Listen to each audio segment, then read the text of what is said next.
The Oregon Ducks and the Oregon State Beavers rekindling their rivalry. They met at the end of the season for the very last time last year, and now they're meeting in the beginning of the season here this year. When I really start to break this one down, motivation. There is some for the Ducks and the Beavers. Let's start first with the orange and black of Oregon State. Of course, the motivation is very clear, and it's kind of ironic, right, with the Pac-12 news that dropped earlier today, but nonetheless, okay, the motivation, you left us out in the cold. Oregon State and Washington State were sitting there out in the freezing cold of realignment after every other team in the Pac-12 went to power conferences, specifically their in-state rival Oregon going to the Big Ten. That really, when Oregon and Washington made that move to go to the Big Ten, a lot of dominoes really fell after that, and that's when the Pac-12 really came crumbling down. So Oregon State, specifically at their house at Reser Stadium, they're going to be ready to play. Because here's what I think as it comes to motivation. When you look at the rest of the schedule for Oregon State, you see a lot of Mountain West flavor. This is Oregon State's Super Bowl, plain and simple, and you got to think that this crowd is going to be ready to go in Corvallis. They are going to come out and they are going to be on fire right away because of that motivation that I just talked about. And this is already, right, for the last 100 years or whatever it was already a huge football game, in-state rival at the end of the year. And now all of this built together, Oregon State does not have a game close to this on their schedule competition-wise. So they want to prove that they can still be a power conference type of team. Now, motivation for the Oregon Ducks. The last time Oregon stepped into this very stadium in Corvallis, Oregon, Oregon was leading 31-17 at the end of the third quarter. Duck fans, I hate to do this to you, but I got to bring it up. Oregon State came back to win 38-34.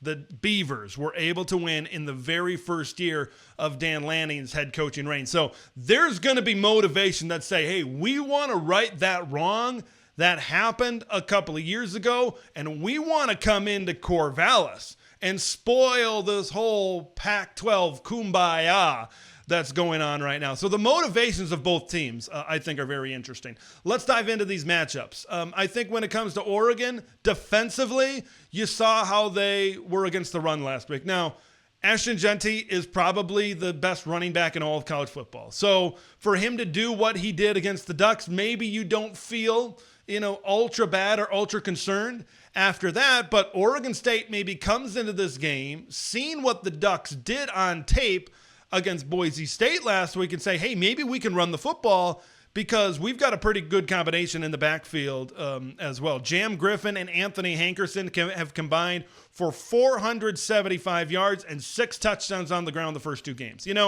Jonathan Smith and this coaching staff leaves. A lot of personnel certainly leaves for Oregon State. But I think the build of this team is the same. I think Trent Bray has this team very similar to what Oregon State had been, certainly the last few years, is this is a team that wants to run the football, but this is also a pretty balanced offense as well. So for Oregon, they need to find a way to certainly slow down this run game. Like if they slow down the run game, I feel very confident that Oregon is going to win handily against the Beavers in this game. Like they've got 2 guys up front. Jordan Birch and Derek Harmon have been living in backfield so far. I think the defensive line has been good so far for the Ducks. So to be able to push back on some of those guys up front on the offensive line, like the Joshua Gray in the middle, like Grant Stark on the outside up front for Oregon State, I think Oregon can do that. We'll just see how much that they can contain this Oregon State run game as well. Oregon State has an experienced quarterback.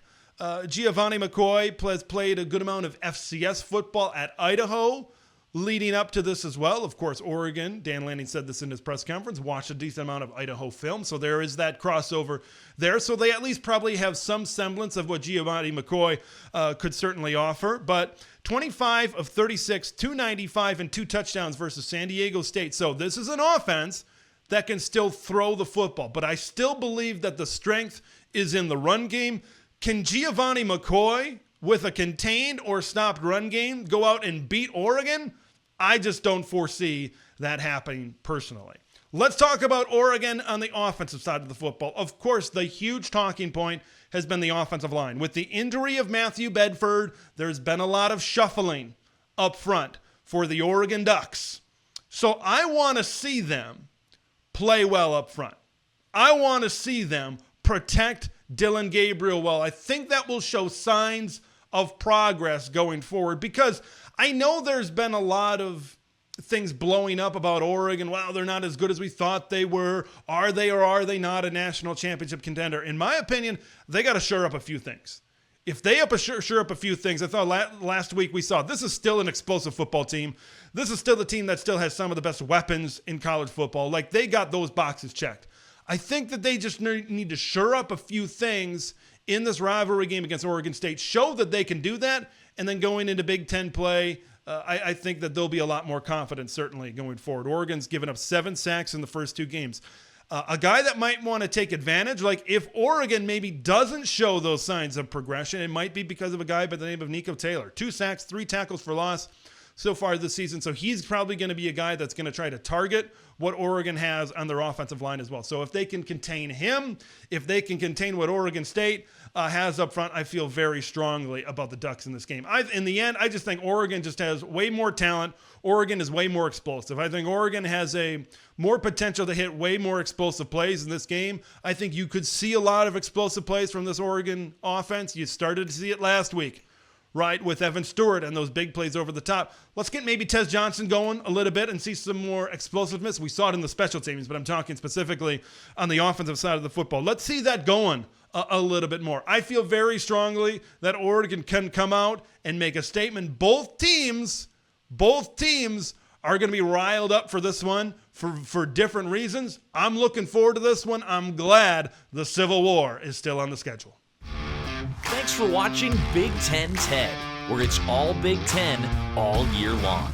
Make sure to like the video to spread the word of Big Ten Ted to the masses, and subscribe to the channel for updates on Big Ten content that drops every day.